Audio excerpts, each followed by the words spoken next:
بسم اللہ الرحمن الرحیم۔ ایک گاؤں میں غریب نائی رہا کرتا تھا جو ایک درخت کے نیچے کرسی لگا کر لوگوں کی حجامت کرتا۔ مشکل سے گزر بسر ہو رہی تھی۔ اس کے پاس رہنے کو نہ گھر تھا، نہ بیوی تھی، نہ بچے تھے، صرف ایک چادر اور ایک تکیہ اس کی ملکیت تھی۔ جب رات ہوتی تو وہ ایک بند سکول کے باہر چادر بچھاتا، تکیہ رکھتا اور سو جاتا۔ ایک دن صبح کے وقت گاؤں میں سیلاب آ گیا۔ اس کی آنکھ کھلی تو ہر طرف شور و غل تھا۔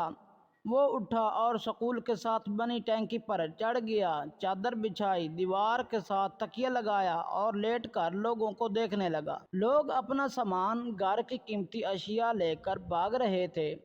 کوئی نقدی لے کر بھاگ رہا ہے، کوئی زیور، کوئی بکریاں تو کوئی کچھ قیمتی اشیاء لے کر بھاگ رہا ہے۔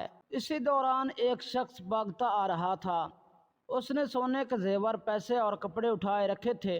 جب وہ شخص اس نائی کے پاس سے گزرا اور اسے سکون سے لیٹے ہوئے دیکھا تو غصے سے بولا، اوے ساڈی ہر چیز اجڑ گئی جے، ساڈی جان تے بنی ہے تے تو اتھے سکون نال لمحہ پیا ہوئے ہیں۔ یہ سن کر نائی بولا، لالے اج ہی تے غربت دی چس آئی ہے۔ جب میں نے یہ کہانی سنی تو ہنس پڑا، مگر پھر ایک خیال آیا کہ شاید روز محشر کا منظر بھی کچھ ایسا ہی ہوگا، جب تمام مسلمانوں سے حساب لیا جائے گا۔ ایک طرف غریبوں کا حساب ہو رہا ہوگا، 2 وقت کی روٹی، کپڑا، حقوق اللہ اور حقوق العباد۔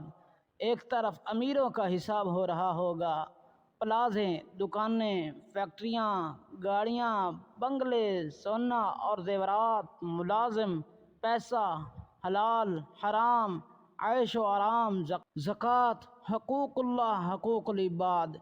اتنی چیزوں کا حساب کتاب دیتے ہوئے پسینے سے شرابور اور خوف سے تھر تھر کانپ رہے ہوں گے، تب شاید اسی نائی کی طرح غریب ان امیروں کو دیکھ رہے ہوں گے، چہرے پر ایک عجیب سا سکون، اور شاید دل ہی میں کہہ رہے ہوں گے، آج ہی تے غربت دی چس آئی ہے۔ اللہ تعالیٰ سے دعا ہے کہ ہمیں ہر نعمت کا شکر ادا کرنے اور اللہ کی رضا کے مطابق استعمال اور تقسیم کرنے کی توفیق عطا فرمائے۔